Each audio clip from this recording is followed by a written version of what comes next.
Ora, muito boa tarde. Canal Abre Reativos, conversas sobre saúde mental. Tiago e Nuno. Boa tarde, Nuno. Boa tarde, Tiago. Hum, Hoje, temos hoje. o sonho que manda a vida Hum, que manda o sonho. é, começas logo. Eu adoro esse poema do António Julião. Pá. É, é tão verdade, e contudo tão violado. O sonho é violado sistematicamente. É. Vem-me à cabeça o termo mass rape, quer dizer, é violado em massa. Cada vez menos se pode sonhar.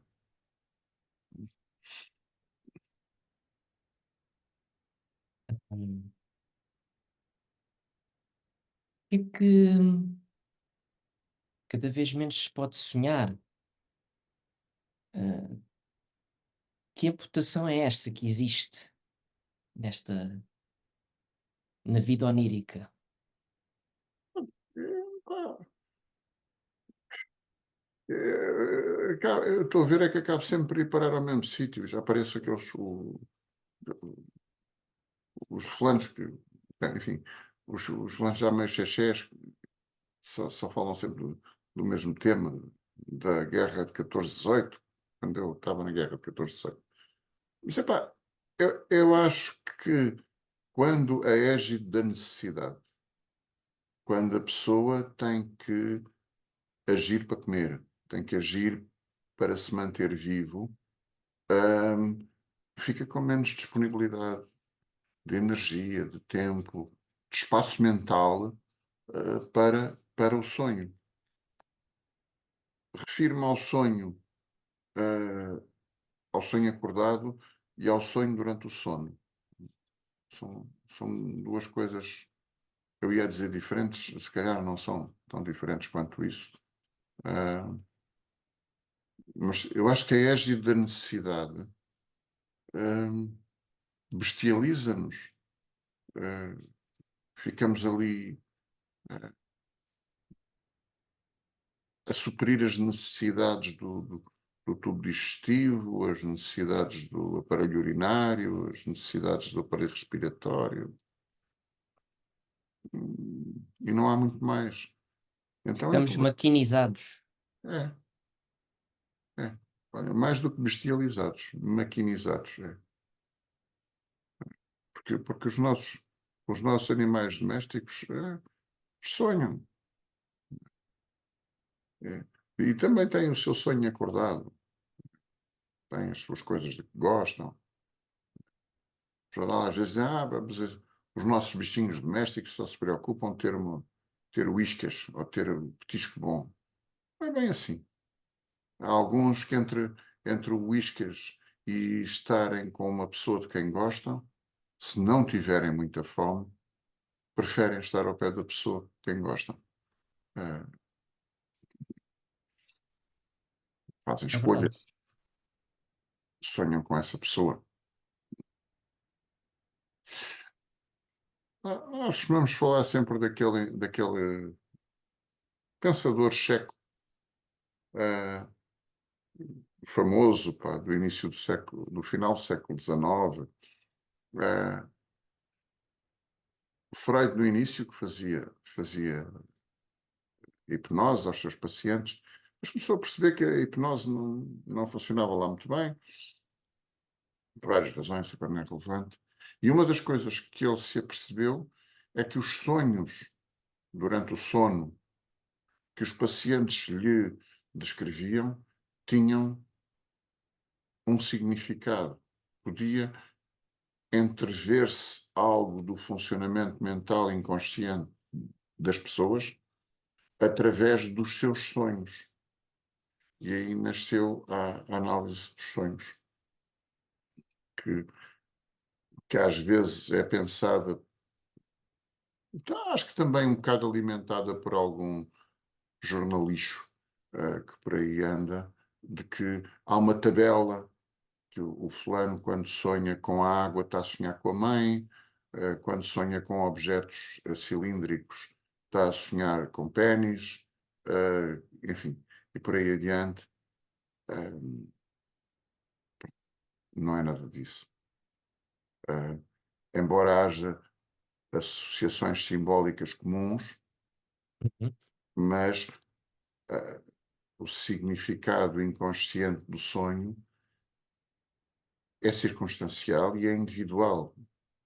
Eu gosto de dar o exemplo, um gajo que na véspera teve que andar pela rua debaixo de chuva e chegou a casa completamente encharcado. E nessa noite vai sonhar com guarda-chuvas. Epá, o gajo não está a sonhar com pénis absolutamente nenhum. O gajo está a sonhar com guarda-chuva. Porque a coisa que ele mais desejou na vida, na tarde anterior, foi um guarda-chuva. Portanto, o significado no sonho é circunstancial e, sobretudo, é subjetivo, é próprio daquela pessoa. Exatamente. À medida que nós vamos falando sobre os sonhos com os pacientes, nós, terapeutas, vamos percebendo um pouco mais de alguns desses significados e o próprio paciente também vai aprendendo, vai aprendendo a dar sentido aos seus próprios sonhos. Quantas vezes... Ah, que eu acrescentaria que estes sonhos são muito conteúdos inconscientes que veem a luz do dia devido àquela censura que se adormece? esbate, que adormece, que se esbate durante o exercício do sono. Então, este material inconsciente aflora, muitas vezes de formas quase criptográficas, não é? Codificadas, mas que se há alguma vez que são descodificáveis, é por esta altura.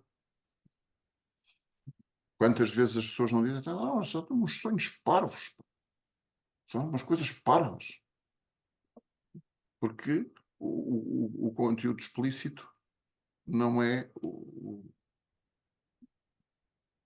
digamos assim, não, só tem contacto com o conteúdo explícito e não com o conteúdo implícito ou simbólico do sonho. O sonho, para ser sonho, tem que ter um trabalho, tem que ter uma transformação, não é? Portanto, ele não pode ser explícito. Eu não sei até que ponto o sonho se tornar explícito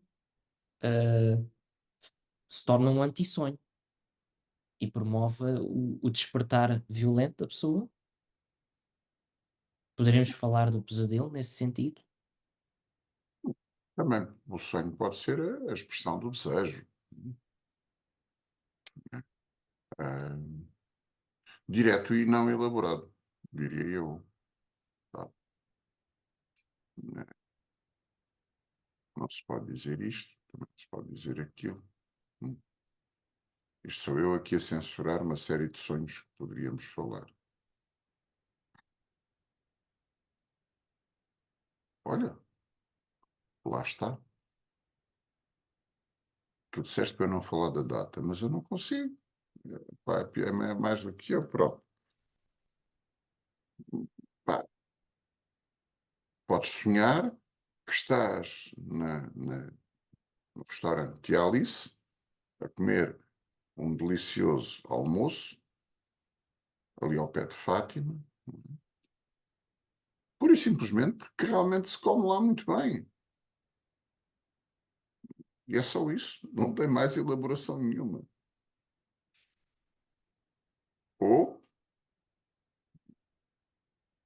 o sonhar que estás no restaurante de Alice com aquela pessoa com quem gostarias de ir almoçar fora. Ou que estás no restaurante de Alice e te aparece aquela pessoa que tu não gostarias de ver de forma nenhuma e que te interrompe quando tu estás a ter gozo e a ter prazer com um bom almoço Uma coisa assim à leia de quando a mãezinha entra pelo quarto dentro e nós estamos a fazer malandrices connosco próprios, não é? Ah, se calhar inspirado naquela coisa que tu estás a fazer no trabalho e que não queres que o patrão saiba. Um novo projeto que até é giro e tal, mas o patrão não pode saber. Tal. Ah, enfim.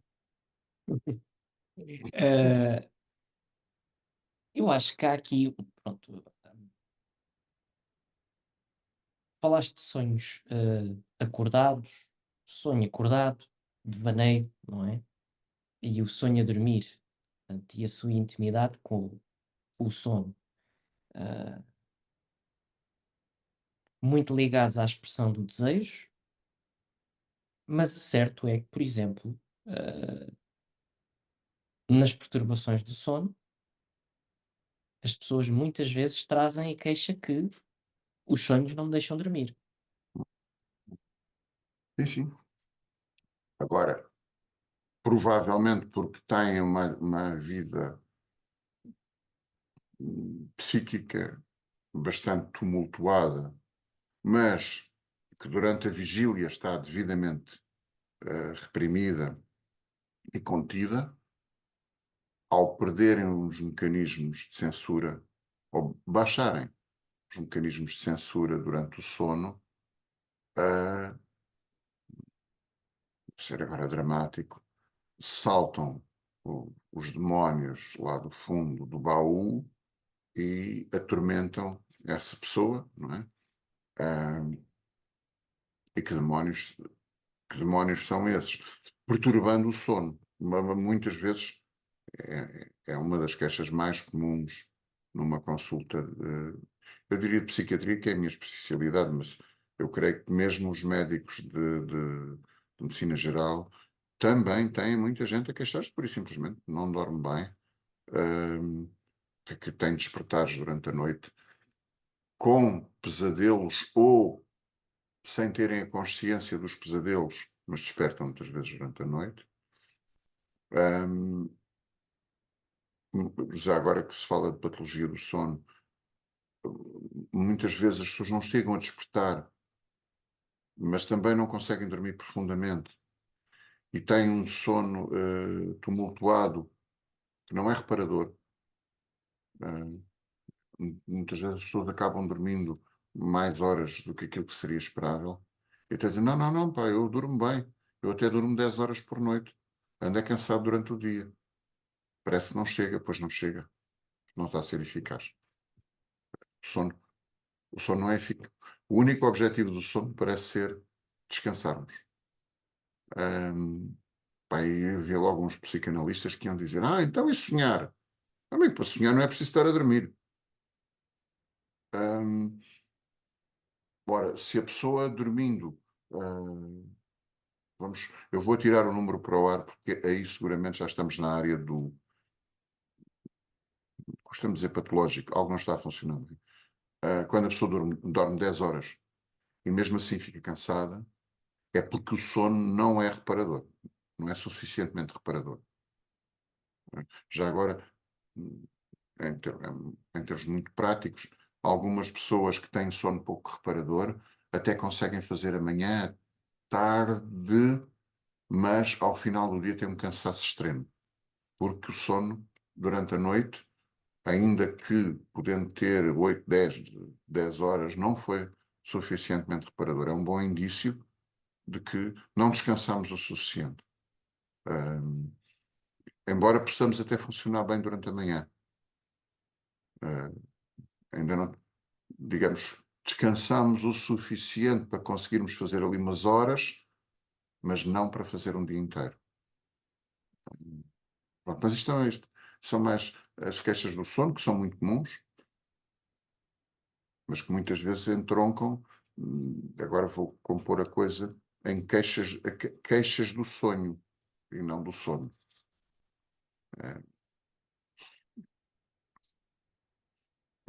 Só mais uma curiosidade em relação ao sono, ao sonho durante o sono. Quando eu pelo menos funciono assim, acho. Nós não trabalhamos com o sonho propriamente dito. Nós trabalhamos com a memória do sonho. Exato. Ah, do sonho durante o sono. Do sonho acordado, a coisa já é diferente. Ah, diria eu que o sonho acordado é um sinal de saúde. Sermos capazes de sonhar coisas e de as viver no nosso sonho. Termos os nossos sítios bons ah, dentro de nós.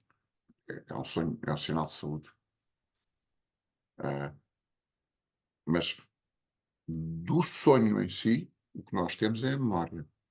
E muita gente, muitas vezes diz, mas eu não sonho. Não, não se consegue lembrar dos sonhos.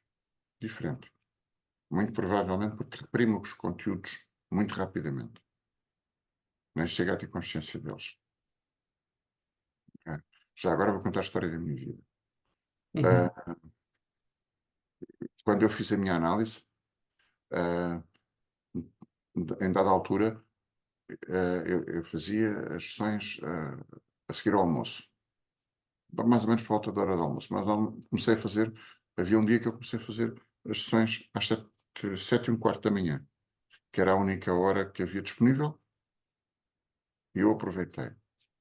Ah, era fabulosa a quantidade de sonhos que eu não tinha para trazer para as sessões ao início da tarde, mas ali logo fresquinhos, de manhã, comecei a trazer mais sonhos para a análise, porque ainda não os tinha reprimido o suficiente. Uhum.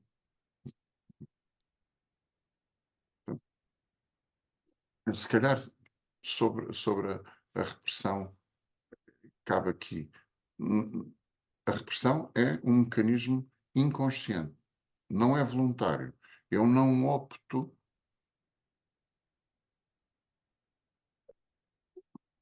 erradicar da minha consciência determinados conteúdos. Se eu o fizesse, então não seria repressão, seria outra coisa qualquer. Agora não interessa. Mas aquilo que nos concerne na psicanálise é a repressão. E essa é inconsciente, não é voluntária.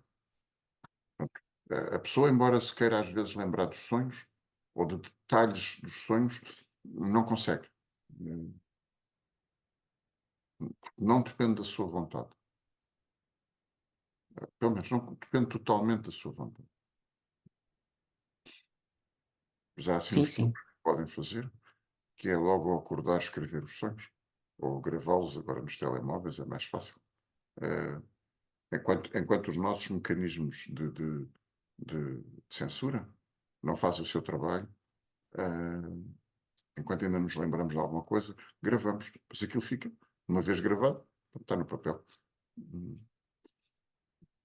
Aí tem que se ter cuidado de não dizer isso a uma pessoa que for mais obsessivo para gravar os seus sonhos, senão Não deixa de dorme. dormir. Mas, é um é uma ferramenta, ah, eu diria clássica de uma análise, não é? Pegar muito na questão dos sonhos. Se bem que há uma coisa que ainda gostaria de pôr aqui em cima da mesa, que é, nós vemos a produção de sonhos como uma coisa que,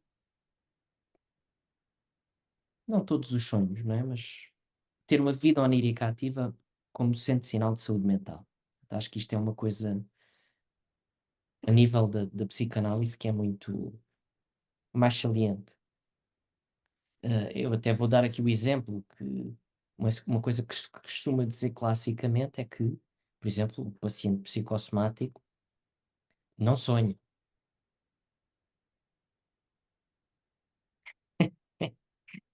Pois, essa categorização demasiado rígida, hum, pá, é empobrecedora. Talvez os pacientes psicossomáticos, seja lá isso o que for, hum, possam ter uma vida onírica menos viva ou sejam mais capazes de reprimir. Eu sinto-me até mais inclinado para isso, ou seja, fazem uma repressão mais vigorosa dos seus sonhos. Epá, isto sou eu e as minhas tendências trabalhistas, pá, mas e eu acho que a psicanálise não se pode, esquece, pronto, e não deve esquecer-se de que há muitas pessoas que não sonham porque se deitam à meia-noite e se levantam às 6 da manhã, estão constantemente exaustas. E se nós formos saudáveis fisicamente e estivermos exaustos, o sono é tão profundo que nós não temos qualquer memória dos sonhos. Embora há vários indícios fisiológicos de que sonhamos, mas não temos qualquer memória do sonho. Ou seja, para podermos evocar o sonho, é possível que tenhamos dormido e até normalmente os sonhos de que nós temos memória costumam ocorrer em determinados períodos da noite. A ideia que eu tenho mais para o final da noite. Ou seja, quando a pessoa não está, digamos assim, desesperadamente a dormir porque está muito cansada. Não é? Então a pessoa começa a ter ali uns períodos de despertar ou de sono muito superficial em que consegue ter consciência do que é que está a sonhar. Ok? Depois, desaparece. Ah, isto esta coisa, não sonha, está bem. E o tipo tem tempo para sonhar. Sonhar durante o sono, para se lembrar. Se calhar não. Agora, chutaria a bola um bocadinho mais à frente, que é quando a nossa capacidade de sonhar acordados é escassa, eu diria que o sonho ah, durante o sono também se torna mais pobre. Ah, porque não o aceitamos como ele é, são as tais coisas parvas, que às vezes até nos assustam. Ah, os pacientes deprimidos muitas vezes começam a sonhar com os que já morreram, e isso é muito assustador, muito incómodo para as pessoas. Ah, obviamente, essas pessoas estão em sofrimento, não estão bem, né? Mas diríamos, epá, mas então recordar aquela pessoa que se ama e que se perdeu e poder revê-la, ouvi-la, cheirá-la, estar com ela, não é? Deveria ser uma coisa boa e não é. É, é assustador, é doloroso. Eu diria que o que vem ao consciente não é a pessoa perdida, é a perda só. Uhum. A pessoa perdida podia ser desfrutada, eh, mas não o que vem à consciência é a perda. E, eventualmente, e acessoriamente, a pessoa vem a pensa à perda. Vou tirar uma selvagem para a frente. Olha, o meu momento de Tarzan, ah, que é aquele indivíduo que perdeu um ente querido há um ano, ou dois, ou três, ou quatro, ou cinco, seja lá o que for, e no mês passado morreu-lhe o gato de quem ele gostava. E no sonho aparece-lhe a perda da pessoa que ele perdeu há 5 anos atrás. Diria eu, carregou-se no botão, na tecla da perda e veio uma perda dolorosa. Ou seja, aquela pessoa não é revivida, a memória não é revivida, a memória daquela pessoa, mas sim a perda só, o arrancamento, a amputação, trauma.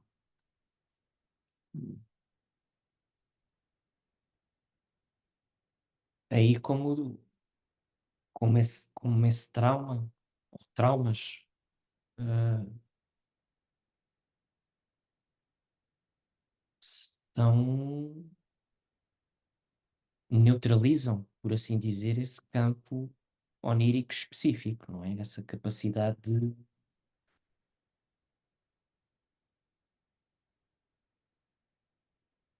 eu não sei se poderíamos chamar ao sonho uma viagem, Não, não gosto da ideia. não é? Portanto, Uma uma viagem, viagem não planeada. uma viagem, sim. Mas, ah, mas podendo ou não ser assustadora. Eu estou-me a lembrar de uma amiga minha, pá, me dizia para ela sonhar era ótimo, porque ela encarava mesmo ah, o- o- os sonhos durante o sono, como um sítio onde ela ia, onde via assim umas coisas, quase como ir ao cinema, e depois sabia que se vinha embora. No fundo é, nós vamos ver daqueles filmes bonitos, lindos, com lindas paisagens, eh, amorudos, etc. Ou vamos ver filmes de terror, vamos ler uns cagaços. Não? Epá, mas no final está. Apanha aqui uns sustos e tal, mas depois isto acaba ao fim de 1 hora ou 2, depois sai porta fora e vou à minha vida. Ah, e essa pessoa tinha uma vida onírica durante o sono muito, muito vívida. Assim, eu diria quase que pensava quase tanto a dormir como acordado. Não, não estou a indiciar que ela pensava pouco acordada. Estou a indiciar que ela pensava muito a dormir. Ah, mas vivia, eu na altura, quando ela me falava disso, é estranha. Mas efetivamente pode ser uma viagem que a pessoa se sente segura a fazê-la, quer dizer, vai. Ok, há conteúdos que às vezes nos arrepiam um bocado, não é problema, mas é um sonho. É, no fundo, não termos medo dos nossos sonhos. Ah, eu agora estava a pensar aqui numa coisa, não sei se me vou desviar muito do tema, mas ah, temos hoje tecnologia, estou a falar de tecnologia de entretenimento, que é a realidade virtual, que é pormos um capacete, uns óculos, seja lá o que for, e entrarmos num mundo que não é o nosso. E por acaso, só uma pequena curiosidade, ah, Nuno, tu tens cara que nunca experimentaste uma coisa dessas. Eu posso, eu posso lhe dizer que já experimentei. E a primeira coisa é um síndrome de náuseas. Horrível. Pronto. E aquilo é complicado por aí. Mas não sei se isto terá algum significado. Muito no que se dizia ao início, não é? De talvez sonharmos menos hoje. Sim, o concreto pode inibir-nos o sonho, realmente. Epá, eu estava aqui a Eu conter-me vi. imensa pressão. Ah, epá, a malta fala muito da realidade virtual, mas o que nós temos na realidade virtual, na prática agora, não é bem assim. Já há umas outras maquinetas. Mas são estímulos visuais e auditivos. Há Sim, umas maquinetas que têm um cilindrozinho côncavo que permitem alguma forma de estimulação dos genitais. Tátil. Ahm, pá, não sou entendido na matéria, não serei. Não sei se existirá. Por isso é que eu estava aqui à rasca para não me rir. Quando tu disseste que já eu não sei se haverá não foi desses. não, táteis nunca experimentaste. Pô, eu Não. creio que esse não é. Não. É que a experiência sensorial que nós conseguimos imitar, eu não tenho grande dúvida que futuramente haverá formas cada vez mais complexas de estimular sensorialmente a pessoa e de nos aproximar cada vez mais da experiência vivida sensorialmente. Mas a experiência sensorial que nós eh, re- revivemos no sonho, epá, e já vi que só falamos do sonho a dormir, fica o sonho acordado de fora. Mas a experiência sensorial que nós vivemos no sonho é total. Nós sentimos cheiros, sentimos, eh, temos sensação térmica, temos sensações do movimento, temos sensação tátil, ou seja, hum, estamos só a falar do sonho como experiência sensorial, que eu acho nunca está destacado da experiência emocional. Uh, Se calhar é por isso que sei lá, o fulano quando começa a sonhar com aquela colega jeitosíssima que há lá no emprego, e o sonho ela começa a tornar-se mais sensorialmente perceptível para ele. Ele depois, entretanto, tropeça e cai e acorda.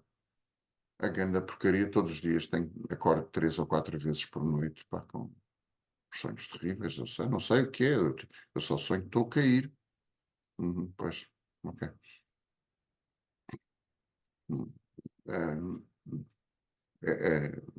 mais um momento, Tarzan. É. Eu até estava aqui a pensar em 2 exemplos, cinematográficos que, um deles, muito por o que falámos há bocado de, nós sonharmos com alguém que perdemos. Há um filme que até faz um exercício muito interessante, mas, pronto, é uma espécie de peça de teatro. Ah, aliás, eu não sei se aquilo é uma adaptação de uma peça de teatro, que é um filme que se chama Marjorie Prime, não sei qual é o título em português, eu acho que não tem tradução, que,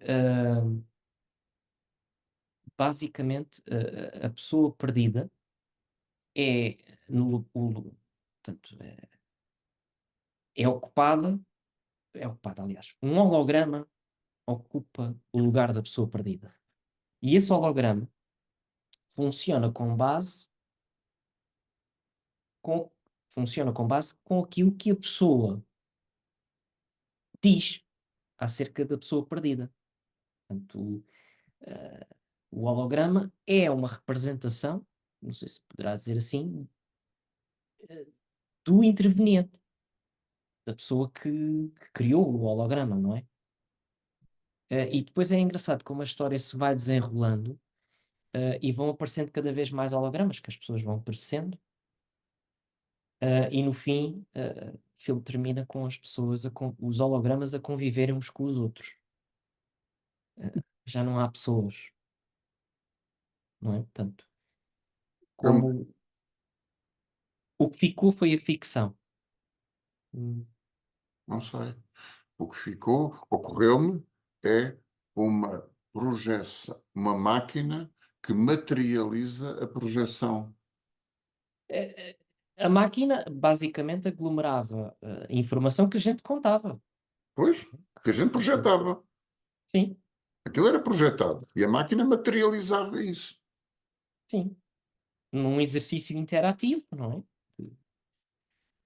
E às tantas, havia mais hologramas, não é? Mais pessoas projetadas a interagirem umas com as outras do que as pessoas inteiras.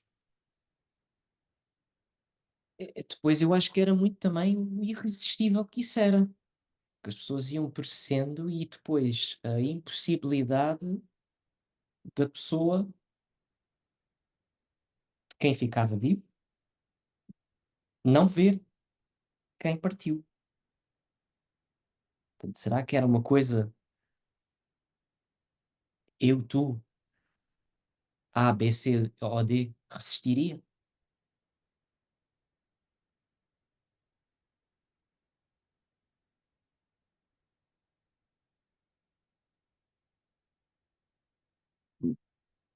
Eu diria quanto é que nós somos capazes de manter o fantasma dentro de nós e viver com ele, ou precisamos ter ali um cabide com um pano por cima e um chapéu para conseguirmos falar e conviver com o outro que materialmente já não existe. Sim, esse efetivamente parece-me ser o ponto. Há um ponto muito fundamental, que é a capacidade de nós ah, convivermos com o que temos cá, subjetivamente, e outra a necessidade de criar uma bengala ou um artifício, uma projeção artificial, portanto, não mental, portanto, objetificar, Uhum. ah, aliás, a objetificação provavelmente vem da incapacidade de nós. Eu também me sinto inclinado a dizer que começa aí. Uhum. Não há Nós, capacidade de viver internamente, então pois, eu crio um holograma, crio um altar, crio um, um objeto que simboliza aquela coisa fora de mim, para que eu não, para que eu consiga ter algum contacto com, com essa, com esse outro ser eh, dentro de mim. é curioso, eu estava até aqui a pensar se há, nestes termos que estamos a falar, um luto de um objeto e um luto de uma imagem do objeto. E se as duas coisas se podem distinguir. Fazes com cada, arranjas com cada questão. Ah,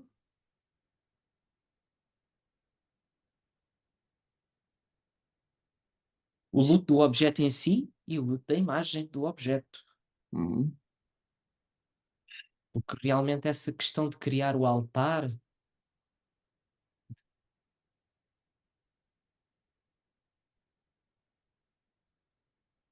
parece-me muito